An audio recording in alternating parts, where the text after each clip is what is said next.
Welcome to The Explainer. I am so excited to have you with us today as we embark on a literally breathtaking 1400-year historical journey. We're going to look at how a vision in an Arabian desert transformed into a massive global civilization, one that reshaped 3 continents, preserved ancient wisdom, and fostered some absolutely incredible scientific and architectural marvels. We've got a ton of ground to cover, so let's just jump right in. To truly grasp this epic history, we're using this roadmap to guide our path. We'll start with Arabia before the Hijra, move to year 1 and unification, then the Rashidun and succession, the Umayyad expansion, the Abbasids and the Golden Age, and finally, the Great Gunpowder Empires. Okay, let's dive into this. To really understand this timeline, we actually have to completely adopt their chronological framework. So for this entire explainer, we are leaving the Western calendar at the door. We'll be using the AH calendar, Anno Hijra or after Hijra. You see, this calendar doesn't start with a birth or a conquest. It starts with a migration. Year 1 AH marks the Prophet Muhammad's migration from Mecca to Medina, which is really the moment that birthed a new political and social community. And naturally, anything before that is BH, before Hijra. Section 1, Arabia before the Hijra. So in the decades leading up to the Islamic era, the world was basically dominated by 2 ancient superpowers, the Byzantine Empire to the west and the Sasanian Empire to the east. They controlled these vast, incredibly rich territories. But, well, they were totally exhausted. They were essentially trapped in this endless cycle of warfare that was just draining their treasuries and their armies. And caught right in the crossfire, the Arabian Peninsula. It was a harsh, inhospitable desert left largely to nomadic Bedouin tribes who lived by strict codes of honor. Now, right at the crossroads of this harsh desert stood Mecca. But this wasn't just some dusty, forgotten outpost. No way. It was a highly lucrative caravan hub and a deeply sacred sanctuary. It housed the Kaaba, along with 360 different deities representing the gods of various tribes. So it held this immense religious and commercial gravity. In fact, around the year 52 BH, Mecca's status was famously cemented when an invading army of war elephants, led by a ruler named Abraha, was miraculously defeated just outside the city. That monumental year became known as the Year of the Elephant. Section 2, Year 1 and Unification. Our story really kicks into gear in 13 BCH with a single dramatic catalyst, a revelation to Muhammad in a desert cave above Mecca. But the true turning point, the real political birth of the civilization, is 1 AH. That's the Hijra, the migration to the city of Yathrib, which was later called Medina. In just a little over a decade, by the time of the Prophet's death in 11 AH, Muhammad had transformed from a persecuted preacher into the undisputed leader of a united Arabia. Section 3, the Rashidun and succession. Now, what's really interesting about this slide is how it addresses a pivotal crisis. How exactly does a faith survive the death of its founder? This dispute actually began purely over political succession following 11 AH, but it eventually hardened into deeply held theologies of authority. On one side, you had a group who believed leadership should be decided by communal consensus. They selected Abu Bakr, a close companion. This became the Sunni tradition, which vests authority in scholarly consensus. On the other side, another group believed leadership was divinely designated right within the Prophet's own family, specifically to his cousin and son-in-law, Ali. And this became the Shia tradition, looking to a line of infallible imams for guidance. The tragedy that really permanently cemented this schism was the Battle of Karbala in 61 AH.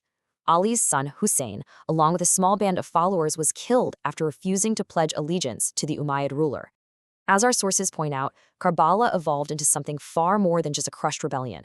It became the absolute emotional and theological center of Shia identity, an enduring, powerful symbol of righteous suffering against illegitimate power. Section 4, the Umayyad expansion. Between 40 and 132 AH, we see this explosive outward expansion, where the Umayyads absolutely shattered those 2 exhausted empires we talked about earlier. They moved their capital to Damascus and began borrowing heavily from Byzantine imperial traditions to manage these massive new holdings. I mean, in less than a century, their empire literally stretched all the way from Spain to India. And it wasn't just military might. They introduced revolutionary agricultural techniques, bringing crops like rice and sugarcane into entirely new parts of the world. And they built these vast, interconnected mercantile networks. Section 5, Abbasids and the Golden Age.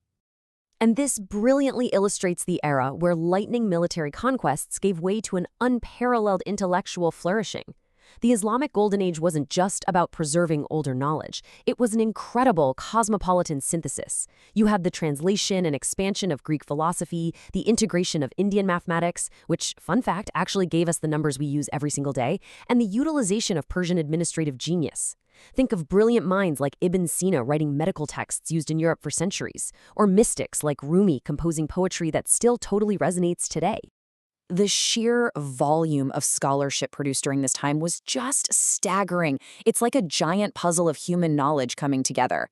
The academic tradition was incredibly rich, featuring scholars who compiled massive, multi-volume biographical dictionaries that meticulously recorded the lives of thousands of individuals.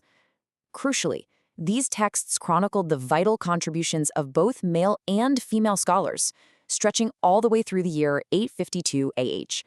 I absolutely love this quote from the great historian Ibn Khaldun: "Cairo is the center of the universe and the garden of the world."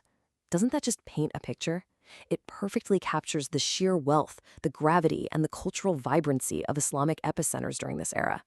These cities weren't just spots on a map, they were the beating hearts of global civilization. Section 6. The Great Gunpowder Empires. As we enter the early modern period, we witness a massive geopolitical shift with the rise of three colossal Islamic states. First, you have the Ottomans ruling from Constantinople, championing Sunni Islam across Anatolia, the Balkans, and North Africa. Then you've got the Safavids in Persia, who established Twelver Shi'ism as their state religion. And over in the Indian subcontinent, the Mughal Empire boasted just incredible wealth and a really cosmopolitan culture. What's absolutely crucial to understand here is that the frontier between the Sunni Ottomans and the Shia Safavids wasn't just territorial. It forever hardened the confessional boundaries of the Middle East that we still see today. Let's move to and see how this builds as we push into the 13th and 14th centuries AH. The Islamic world faced a massive new threat: European colonial encroachment. This challenge forced intellectuals into a deep internal reflection. Reformers like Jamal al-Din al-Afghani began pushing really hard for modernization. They argued passionately that traditional Islamic faith was completely compatible with modern science and rational thought. They were essentially urging Muslim societies to strip away centuries of rigid imitation and revive their dynamic intellectual roots to meet the modern world head-on. Which leaves us with a profound, lingering question. How can modern Muslim societies balance religious authenticity with contemporary global integration? I mean, from a desert cave in 13 BH all the way to our digital age, this 14th century epic is still actively unfolding. The choices made today are going to determine the very next chapter of this incredible civilization. Thank you so much for joining me on this explainer, and definitely keep asking those big questions.